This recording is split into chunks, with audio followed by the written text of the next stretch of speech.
Bismillahirrahmanirrahim. Assalamualaikum warahmatullahi wabarakatuh. Selamat pagi Bapak Ibu dosen dan rekan-rekan sekalian. Perkenalkan, saya Wilda Maulida dengan NIM 23523126. Pada kesempatan kali ini, saya akan mempresentasikan hasil rancangan arsitektur perangkat lunak untuk aplikasi pemesanan kopi kita berbasis Event Driver Architecture atau EDA. Baik, mari kita lihat konteks masalahnya. Di sini kopi kita adalah resto kopi yang sedang bertransformasi ke sistem pemesanan online. Saat pelanggan menekan tombol bayar, di sini ada domino proses yang harus terjadi detik itu juga, yaitu verifikasi pembayaran, potong stok bahan, notifikasi ke barista, tambah poin pelanggan, kirim struk hingga pencatatan analitik. Nah, ada minimal 6 proses berbeda dalam satu kali transaksi. Nah, masalahnya masalah yang mungkin terjadi ketika domino proses ini, yang pertama itu ada traffic yang sangat fluktuatif. Misal di kondisi normal itu cuma ada 50 pesanan per menit, tapi ketika ada promo itu bisa naik 20 kali lipat dalam hitungan menit.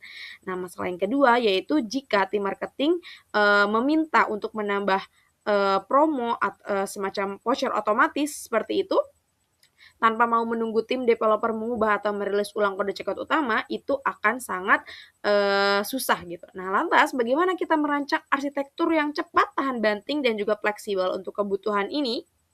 Nah, ya, jawabannya adalah Event Driver Architecture atau EDA. Dengan EDA, alih-alih membuat sistem checkout memanggil semua layanan satu persatu, order service cukup menyimpan transaksi dan melempar satu sinyal atau event order created ke sebuah message broker. Nah, setelah sinyal dilempar, aplikasi langsung memberi konfirmasi ke layar pelanggan dalam hitungan milidetik. Nah, setelah itu, layanan seperti inventory, notification, hingga analitik akan mengambil sinyal tersebut dan bekerja di belakang layar secara asinkronus. Nah, pola EDA ini langsung menjawab 3 functional requirement kita, teman-teman. Yang pertama yaitu ada FR1, yaitu satu pesanan berhasil memicu lebih dari 6 proses turunan secara paralel. Nah, yang kedua yaitu pelanggan tidak perlu menunggu semua proses belakang layar selesai sehingga checkout tetap terasa instan.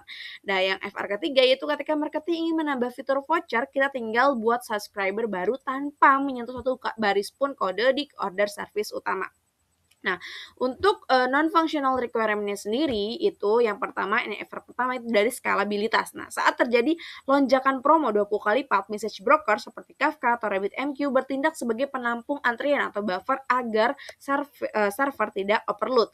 Nah, yang kedua yaitu fault tolerance. Jika analitik service mati, transaksi checkout dan pembayaran tetap berjalan sukses. Data analitik tinggal diproses ulang saat layanan kembali up gitu.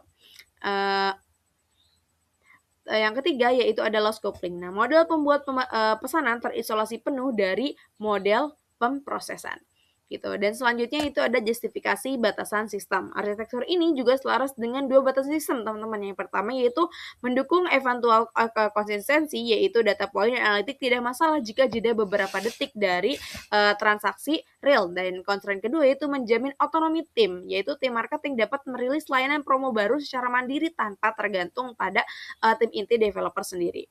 Nah, yang ketiga, selanjutnya itu ada diagram komponen dan arsitektur sistem. Nah, bisa dilihat pada diagram komponen ini, teman-teman, permintaan pelanggan masuk melalui API gateway ke order service. Order service menyimpan transaksi ke DB lalu mempublikasikan event order created ke message broker. Nah, message broker inilah yang mendistribusikan pesan ke topik-topik pemproses di bawahnya.